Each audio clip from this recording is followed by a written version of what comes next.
లోకానికి అలవాటు పడిపోయి అక్కడే ఉండిపోయారు పిల్లలు. అక్కడే ఉండిపోయిన తర్వాత కొన్ని రోజులు అయిన తర్వాత ఎలేమెలెక్ అనే నయోమి ఆంటీ ఆ యొక్క హస్బెండ్ చనిపోయారు పిల్లలు. చనిపోయిన తర్వాత అలాగా ఇంకా చనిపోయినప్పుడు కూడా ఆంటీకి అర్థం కాలేదు ఎందుకు ఇలా జరుగుతుందని. తర్వాత ఇంకో కొన్ని రోజులు అయిన తర్వాత మహలోన్ అన్నయ్య, కిలియోన్ అన్నయ్య ఇద్దరు కూడా చనిపోయారు పిల్లలు.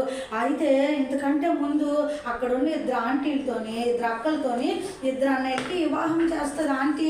అక్కడ ఉన్న అన్యులు ఉన్నారు కదా పిల్లలు, అన్యులతో మనము ఎటువంటి రిలేషన్ పెట్టుకోకూడదు. అంటే వివాహ సంబంధాలకు వెళ్ళేటప్పుడు అన్యుల్ని మనం చేసుకోకూడదు. ఓకేనా పిల్లలు? అయితే అన్యాలకి ఏం చేసిందంటే కొన్ని మోయాబు దేశం నుండి వచ్చి బెత్లెహేంలో చాలామంది క్రైస్తవులు ఉన్నారు కదా, వారికి వివాహం చేద్దామనే ఆలోచన కూడా ఆంటీకి రాలేదు పిల్లలు.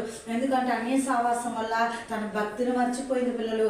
అయితే అక్కడ ఉన్న అన్యురాలైన ఇద్దరికి వివాహం చేసింది. ఒకరి పేరు వార్ప, పెద్ద ఆవిడ పేరు, చిన్న ఆవిడ పేరు రూతు పిల్లలు. అయితే మహలోన్ అన్నయ్యకి, కిలియోన్ అన్నయ్యకి వివాహాలు చేసిన తర్వాత కొన్ని రోజులు అయిన తర్వాత పిల్లలు వారికి ఇద్దరికి పిల్లలు కూడా పుట్టలేదు. ఇద్దరు అన్నయ్య కూడా చచ్చిపోయారనమాట.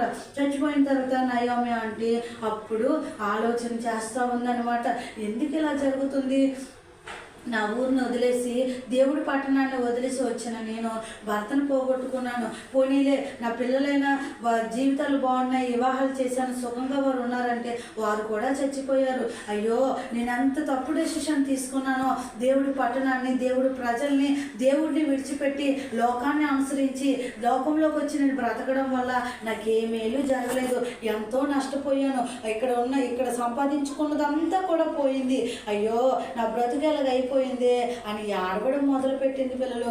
ఏడ్చి అప్పుడు ఇద్దరైనా తన కోడళ్ళు ఉన్నారు కదా, ఇద్దరు ఎవరెవరు, వార్ప, ఇద్దరిని పిలిచి, అమ్మ మీరు వెళ్ళి, నేను ఇంకా ముసలిదాన్ని కదా, నా వల్ల మీకు ఇంకే ఉపయోగము లేదు, నా దగ్గర పిల్లలు కూడా లేరు, నేను కూడా చాలా ముసలైపోయాను కాబట్టి నా స్వదేశమైన బెత్లెహేంలకు మరలా నేను వెళ్ళిపోతాను, మీరు వెళ్ళి మీ మమ్మీ డాడీ దగ్గరికి వెళ్ళిపోయి మరలా వివాహం చేసుకొని మీ జీవితాలు మీరు కట్టుకున్నానమ్మా అని చెప్పేసరికి వార్ప ఆ మాటలు నచ్చాయంటే పిల్లలు ఫస్ట్ వెళ్ళని అన్నదట, వద్దు నీతోనే ఉంటానన్నారట.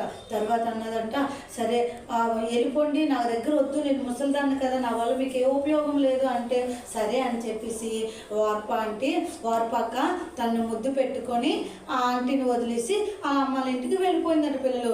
కానీ రూత్ ఆంటీ ఉంది కదా పిల్లలు, చిన్న కోడలైన రూత్ ఆంటీ ఉన్నారు కదా, వద్దు అత్తమ్మా నువ్వు అలాగ అనొద్దు, నువ్వు ఎక్కడుంటే నేను అక్కడే ఉంటాను, నీ దేవుడే నా దేవుడు, నీ ప్రజలే నా ప్రజలు, నువ్వు ఎక్కడుంటే నేను అక్కడే ఉంటాను, మరణం తప్ప నన్ను ఏది